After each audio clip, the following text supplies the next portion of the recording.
Check one, two, three, ponderable, whatever. Hi! I'm really upset because I literally just bought the perfect wig for today's video, like the perfect color, and it's not here yet. I'll have to grace you guys with that some other time. I was really excited about it. But today we're gonna do KennieJD. She's here. She's never failed us. She's never done us wrong. So what a way to start off the new year. Hello, everyone. It's Kendall here. If you're new around here, welcome. If you're not new around here, what is up? Home skillet biscuit and happy Saturday.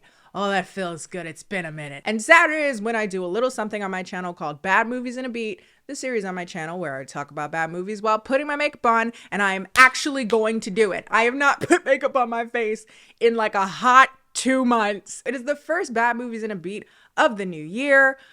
If you didn't see last week's best of compilation, then you don't know that while I was gone, I became a mother to a Yorkie, and she's been taking all of my attention, all of my mental space. She is, I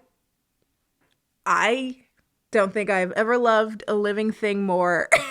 Like, she is my entire focus. She is my entire world. Her name is Russet, like the potato. She's actually at daycare today. Today's her first day at daycare. Oh my God. But yeah, she's the light of my life, the apple of my eye, and the biggest pain in my ass. As you would imagine, kids are very expensive. Not to mention, literally 5 minutes before I started filming this, I had to pay $1,500 to the auto repair place because apparently you can't go around with brakes that are grinding. Excuse me. So with that said, we're going to send it over to Admiral Kennie. Thank you. Appreciate it. Love you. Thanks. Hello everyone, it's Admiral Kennie, and today's video is sponsored by Discord. Discord is one of the easiest ways to build community, whether it be with your friends and family, or if it's business, or if it's with a community of awesome viewers like yourselves. Discord allows you to talk, chat, share ideas, and stay close. I've used Discord in a bunch of different situations. I've had Discords for work where we can bring a team of people together and we can all like discuss at the same time, or have a thread where we're all in the same loop. I've also had Discord with friends where we just like play video games and we know like, hey, we're in the voice chat, it's going down. I've also used Discord in the past to play like video games with you guys. We've done like Among Us competitions. It gets really real. I love how Among Us is literally just like gaslighting for fun.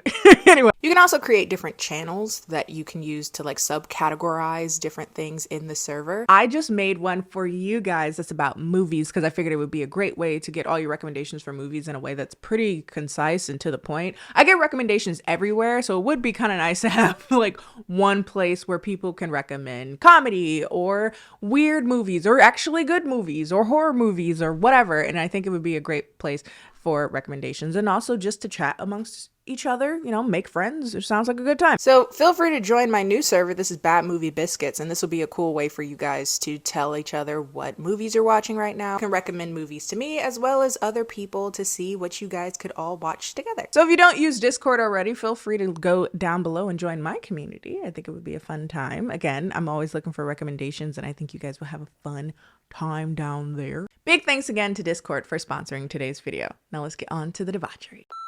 Okay, so to start off the new year, we are talking about a movie that I have much anticipated for months. I've been like on pins and needles waiting for this cluster to come out. I was so excited about it. Internet has been very excited about it, and I am here to say, as always, I have opinions. Today, we're talking about the highly anticipated horror comedy produced by Blumhouse and James Wan. James Wan, who made, of course, other respectable film, but I love him particularly for Malignant. Chaos and genre mashing, and it was just great. He's a producer for this one, directed by Gerard Johnstone, I think his name is. And that is M3GAN 2023. And if you've been anywhere on social media in the last few months, you've probably seen parts of the trailer, if not little out of context clips of the trailer, particularly the dancing in the hallway doll situation. It was a mess, and I was so excited the moment I saw it. I gotta say, whoever their marketing team is, chef's kiss. Because let me tell you something. I saw that trailer. I saw the little weird dancing girls walking around Times Square, and I said, I'm gonna see this movie, damn it. I'm gonna raise up and take my black ass into that theater to see this piece of shit because I know it's gonna be a mess and I'm gonna love every moment of it. Whoever your marketing team is for this movie, needs a raise. I haven't been anticipating a movie of this type, like a horror comedy, since Old, but for similar reasons, honestly. But I was counting down the days to see this movie, especially when some critic reviews came out and it was scoring shockingly high for what it is. I was really shocked because I was, planning to go into kind of this like kitschy, campy cluster. That's what I was really looking forward to seeing. So I was surprised that it was scoring so high. It was doing really well, and I was just super excited to see what this movie is. Now, if you were living under a rock and somehow didn't see any trailers or any information about this movie at all, M3GAN is a horror comedy in which a super sophisticated android doll named M3GAN starts going deadly once it learns more and more information. Now, of course, when you, again, see the trailer or see anything else in relation to this film, you're walking into some campy foolishness. But one thing that I didn't particularly prepare for is that this movie is actually shockingly sentimental. Like, beyond the doll dancing and the funny critiques of child-focused consumerism, or the movie has a lot to do with grief and parenting and attachment and technology and how those things all play together. And it was a lot more sophisticated than I was really expecting it to be, honestly. So while watching this movie, I was quite surprised by how dense the movie actually is. Again, I was expecting to see the noodle dancing doll thing and just kind of call it a day. So I've seen this movie twice now, okay? I saw it once the day before it was open nationwide. A local theater of mine was doing an early showing, so I was really excited about that. And I got there pretty early. There weren't very many people there. And I kind of said to myself, this movie, I can already tell, is gonna be funny in a room full of and slowly but surely trickled in here, there, and over yonder. And I said, this is going to be a great viewing experience. This is going to be great. And rest assured, peak.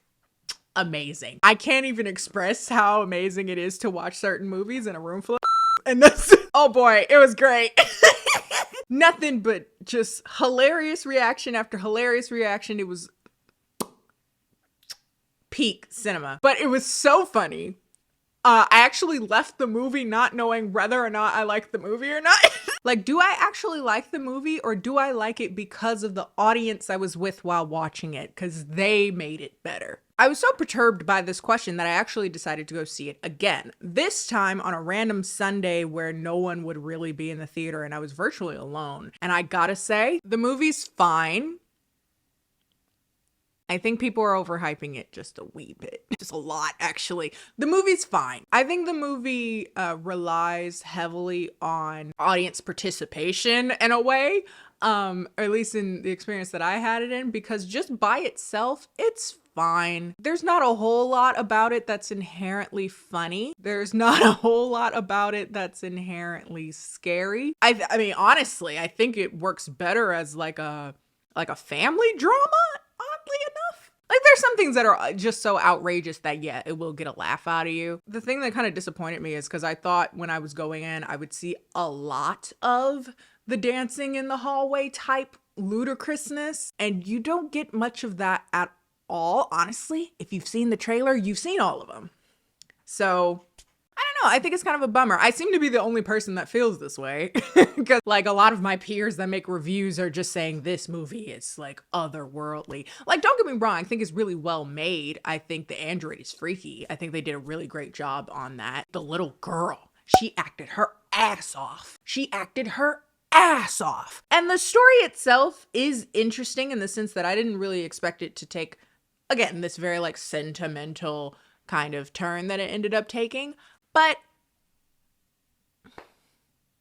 it's not as campy as I wanted. I don't know. I guess the advertising prepared me for like a level of ludicrosity that just simply wasn't there in this movie. All of the shocking and hilarious parts, the campy parts, went viral on Twitter, so they don't have the same impact as if you were watching the movie in real time, if you've seen the trailers or seen any clips at all of the movie. Also, I might touch on this a bit later, but the dancing part, there's no point to that. Which, again, if the rest of the movie wasn't played so straight, like a lot of the movie is played very straight, and again, this almost family drama type way. If it weren't played that way, I wouldn't look at it like, why did we add this? I feel like you added this just to go viral. And in fairness, it worked. Again, shout out to your marketing team. But as far as the movie itself, I feel like I'm crazy. I feel like I'm the only person that's like, it's fine. I think it's a movie you watch either in theaters, again, because you need an audience to watch this film, or you get really drunk and or really high with your friends and lose your shit at home. But it isn't that good of a movie by itself. I'm sorry. I think it's worth one watch, no more than that. Like I said, well made though, especially CGI wise, because the doll, uncanny. It's really fascinating to see. It looks like a sort of regenerated baby Olsen, right? Doesn't it look like an Olsen twin? It's weird. It's freaky. I don't know. I guess the movie just left me wanting. I wanted more camp. I wanted more chaos. I wanted more funny without relying on the funny reactions of audience participation, if you will. But yeah, that's the gist of my spoiler-free review. Basically, like, I got something which wasn't what I was marketed, essentially. Like, I wanted to see campy, funny, off-the-wall, random foolishness, and I didn't really get that. I got more of a movie about grief and childhood trauma. It's fine. It's just not what I went to the movie for. Sorry. I gotta tell it like it is. The movie might be a little overhyped, in my opinion. So you don't have to listen to me. Y'all never do. But I'm in the minority. Apparently everybody else loved this like unexpected tonal thing. So there is my spoiler-free review of the movie. It's fine, but that's not really what I was going there to see. I wanted to see camp foolishness. Now, if you would like to avoid spoilers, this is where we shall part, my good friend.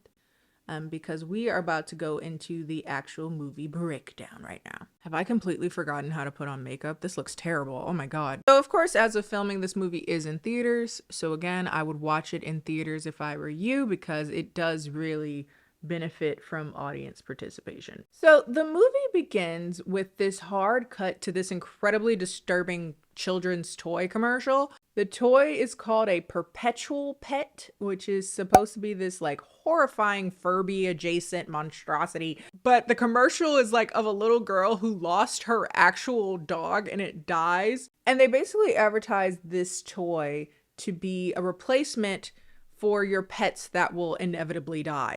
Very morbid, Jesus Christ. It sets you up for the film because essentially that is what this movie is talking about. It's about the concept of technology taking place for human attachments. Then it cuts over to the child main character of this movie. Her name is Katie, and she has been gifted a perpetual pet from her aunt Gemma, who works at the company. But her and her parents are driving up to a ski lodge and they end up having to stop in the snow because of a blizzard, and they end up dying in a car crash when they're hit by a snowplow when they were trying to wait out the storm. So after losing both of her parents, Katie is taken in by Aunt Gemma, who is very obviously not prepared to have a child. She obviously did not want to have this child, and she behaves as such, just not equipped. And she's just really shitty, honestly, at first. But Aunt Gemma comes off as very cold, very stoic. She doesn't really process a whole lot that her sister is dead. She's just more so comes off as like this like vague annoyance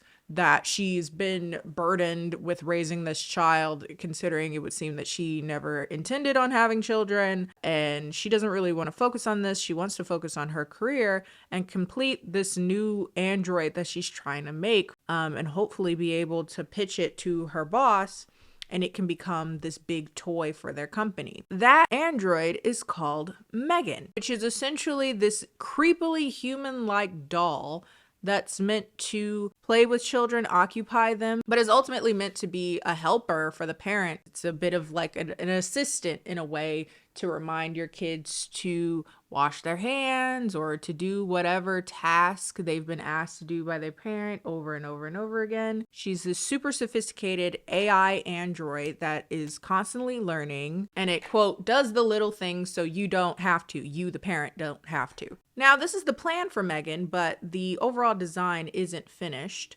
And it's also been a secret Gemma has been holding from her boss until he walks into her workroom one day and notices everything for the android. He tells her to trash the idea, focus on something that's cheaper for them to market to parents because their competitors are taking over from them. Throw this whole thing away. So when she gets Katie, again, she doesn't seem to have the like innate warmth that a child will need in general, let alone a child that had such a traumatic loss of her like fundamental parental figures. Gemma wouldn't know what to do anyway, but now she definitely doesn't know what to do in this very difficult context. Also, if you haven't noticed, I'm going for a doll-like look. I don't know if it's obvious, but I'm going for doll. Like, it's apparent that she doesn't have any of that innate warmth for children anyway, let alone for one that just went through kind of one of the harshest traumas that anyone can go through at any point of your life, let alone in childhood. But there's obviously a very apparent chasm between Gemma and Katie.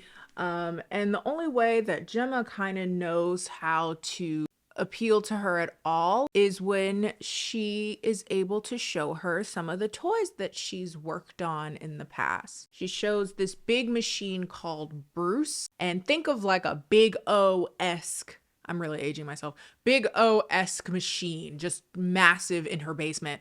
Gemma ends up saying that this is a toy that she's wanted to come out with in the past, but she couldn't because it's simply too expensive and she doesn't know if parents will pay for it. But Katie ends up saying that, hey, if I had a doll like this, if I had a toy like this, I literally wouldn't need any other toy ever. And this gives Gemma the final push to say, hey, I'm gonna try to make M3GAN work, regardless of if the company says I can do it or not. So her and her friends continue to make changes to M3GAN until she is presentable. And she decides to use her niece, Katie, as a bit of a test dummy for M3GAN and her AI to learn more about a child and be beneficial to that child. And Katie, again, having just lost her parents, ends up building quite an attachment to this doll. It's someone who she can talk to, confide in. It reads her bedtime stories. It tucks her into bed. But Gemma is really excited because M3GAN is able to pick up the slack where she can't, but it's a very slippery slope to her essentially just letting M3GAN take care of everything in regards to Katie so that she doesn't have to, and she doesn't have to engage with her kid, which is something that her coworkers cautioned her against. Like, we were there making this to support parents, not replace them. M3GAN's core function is to be an emotional and physical support to make sure that Katie is always safe. Of course, because she's an AI, she doesn't really know the subtleties of taking things too far. So when she ends up getting bitten by a dog from the next door neighbor, she is sure to take care of said dog. No dog has ever survived any horror movie ever, so I'm not particularly surprised. Gemma, who's always considerate, is like, sure, you just got bitten by a dog. Sure, both of your parents are dead and that's very traumatic for you.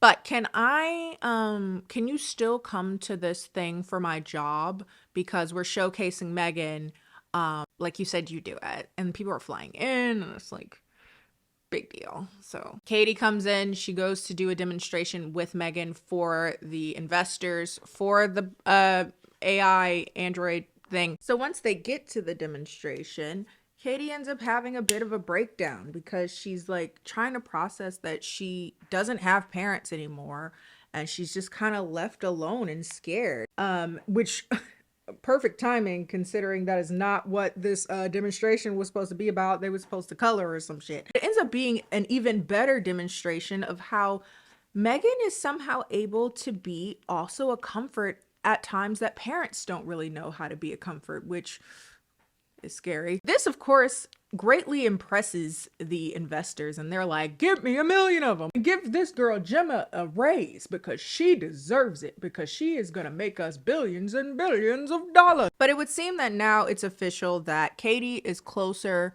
to M3GAN than she's ever been with Gemma. She has effectively decided that M3GAN is more of a parental figure, more of a confidant, more of a comfort, just more of a parent. But Gemma starts to think it's time for Katie to go to school. She's like, hey, you can go to this like alternative school because I know you're not used to school because you were homeschooled your entire life, but this will be cool. It's like interactive. They're having a welcome day that's out in the woods and y'all learn in the woods and stuff. It's all weird and stuff you'll like. And she was like, I'm not going without M3GAN. And she's like, M3GAN is a prototype. She can't come. And she's like, no, I'm not coming without M3GAN. And so eventually we get to the place where she's like, fine, she can bring M3GAN, but no pictures.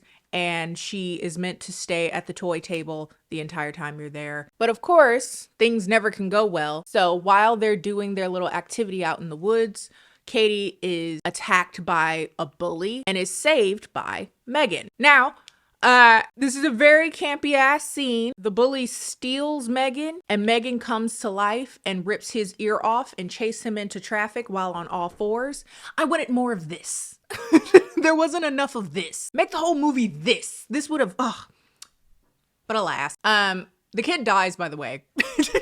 Gets ran into traffic. Dead. Neighbor with the dog is starting to suspect that Gemma had something to do with her dog missing. And so, of course, because that woman seems to be threatening the family, M3GAN is like, okay, well, she's next. She's next on the list then. So she gone, the bully gone, the dog gone, and now Gemma's starting to notice there's too many people around M3GAN that are ending up missing. Starts to question whether or not, in an effort to protect Katie, which is her core function, is she committing crimes? Is she killing people? And being that they're about to launch this to the world, if she has the capacity to just go murdering people, that is probably not the best thing to do. So she goes to her coworker. She's like, I think she's killing people. And they're like, we've done all these safety functions. There's no way she's killing people. But lo and behold, she may be killing some folks. I got to take M3GAN away from Katie, and Katie loses her mind. Breakdown. Again, the little girl acted her butt off. But through her having a breakdown, Gemma's able to be vulnerable with her and actually be an effective support for her for once in the time that they've been together. Because she's like, it's okay that you feel like this. It's okay that you feel hurt. You lost both your parents. That's terrible. But M3GAN won't take that away. She's just a distraction. Feel these things. You deserve to feel